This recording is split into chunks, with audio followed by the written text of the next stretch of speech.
So, it's been, what, 2 days, I believe, since the Kamala Trump debate?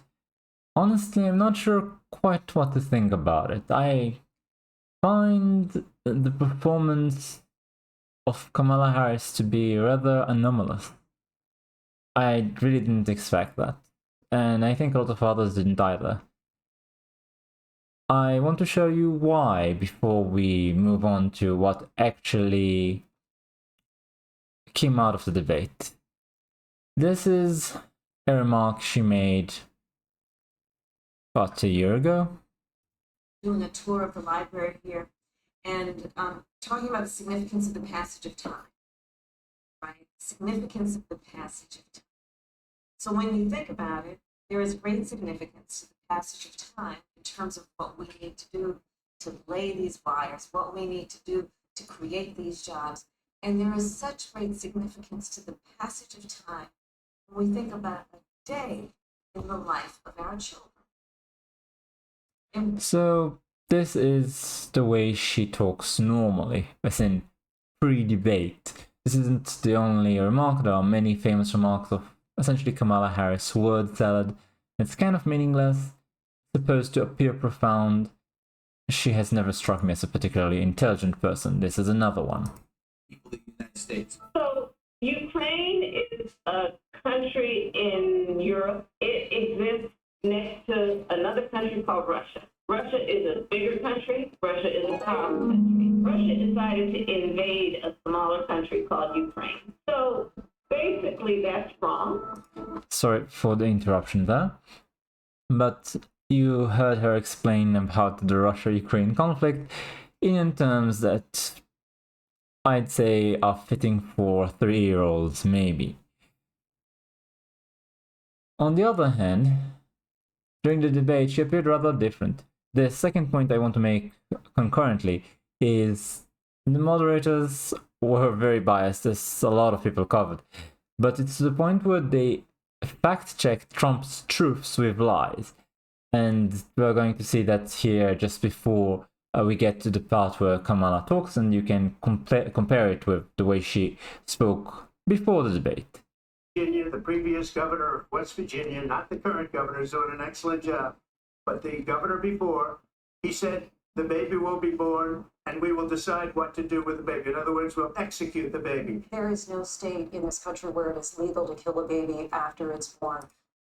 Okay, so to that we say this is a CNN article about Virginia Governor Northam, I believe. Yes, Ralph Northam. And he said that a third trimester abortion is necessary to prevent a woman's death or impairment of her mental or physical health. That's when the new bill he was supporting would allow abortion. That means, of course, they didn't specify to what degree her health, physical or mental, would have to be in danger in order to allow abortion. That means if she's stressed about it, that could be enough. That's what the critics of the bill said. That essentially it allowed an open-ended license for abortion up until the day of birth. And that's essentially what Northam said, that the infant would be delivered. That's a quote. The infant would be delivered, the infant would be kept comfortable, the infant would be resuscitated if that's what the mother and the family desired. And this is why pro-life people, or anyone who's against this extreme degree of abortion, called it essentially a license for infanticide. And he basically said that afterwards the doctor and the mother would discuss what to do, which again sounds very ominous and open-ended if you assume ill will on the parts of the people who made this bill.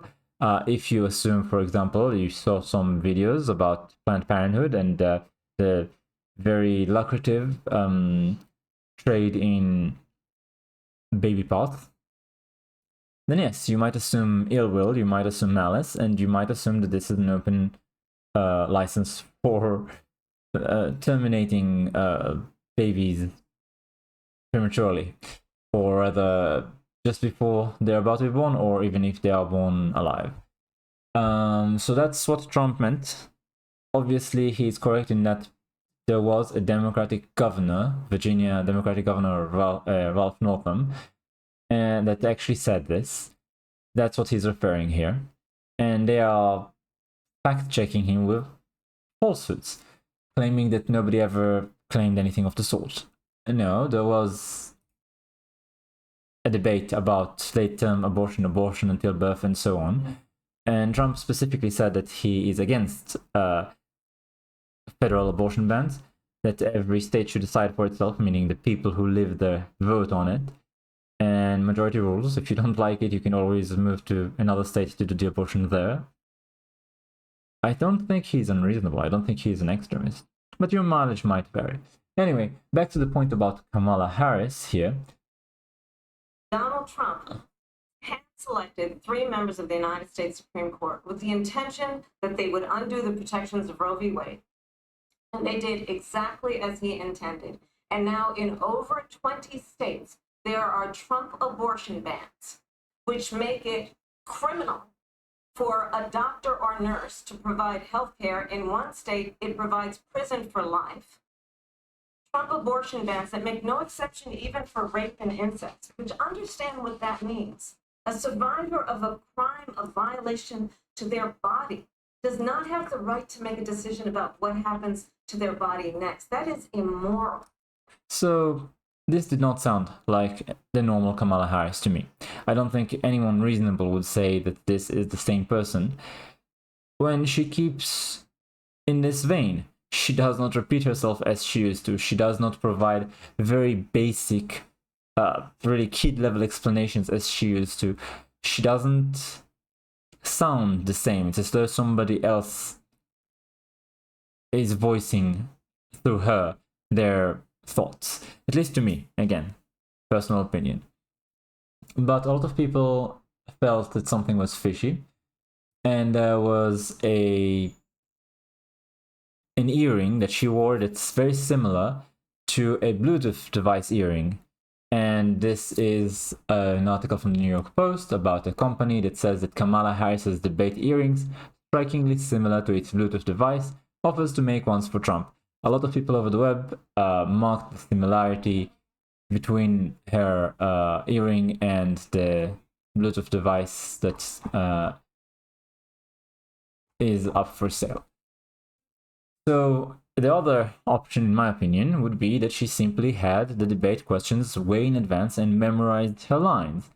I think the Bluetooth device is just as likely, honestly, but to each their own. Personally, I think if Kamala Harris was capable of this level of oratory skill, which is not much, honestly, it's like basic politician level of skill, then she wouldn't be so afraid of being interviewed.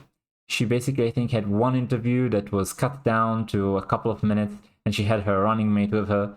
It's completely unheard of for a politician to be that repulsive during their election campaign. And the other point I wanted to get back to is the moderators lying constantly. For example, Kamala Harris brought the Trump good people on both sides story, but basically the mainstream media used to say it's a commentary made to sort of whitewash the mid-century Germans, the people who think they're better because they happen to be pale of skin. These guys, I'm trying to be very subtle for YouTube's sake here. Sorry if it's too obtuse. Anyway, so it was about the riots, or you could say protests, about the statues. If you remember way back, Trump was talking about people who wanted to bring down the statues versus those who wanted to keep them up. And he specifically said that he condemns the bad people totally. This is a Snopes article saying, no, Trump did not call the mid-century Germans and the whiteists very fine people. She brought that, and the moderators did not fact-check her at all. So the moderators only fact-checked Trump. They fact-checked his true statements as false, and they did not fact check her blatant lies. And the combination of Kamala Harris behaving like a normal human being instead of someone who is mentally challenged, and the moderators being so heavily biased it was essentially a 3-on-1, resulted in the debate being pretty much a wash, in my personal opinion. A lot of people think that Trump even lost the debate.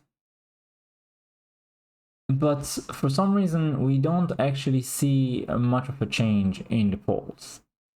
In fact, you can even see people, I believe I saw a video from Tim Pool about how undecided voters are actually more swayed by Trump's performance, despite the fact that he may not have won the debate, because essentially they say they were not convinced that they would get a better life if Kamala wins.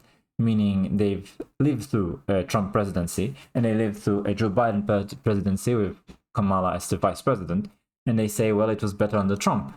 Why should we bet that Kamala as president would be so much better than Kamala as vice president when we know Trump as president is much better for the economy than Kamala vice president and Joe Biden president? Which is very sound logic in my opinion. Certainly, she has no economic plan whatsoever. Trump even called her out on it, at which point the moderators proceeded to hold his feet to the fire about his economic plan, completely disregarding the fact that she has none.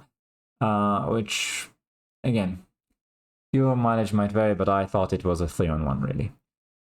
So, at this point, I want to conclude whether she actually used the Bluetooth device in the shape of an earring, or whether she just had the questions in advance and rehearsed lines.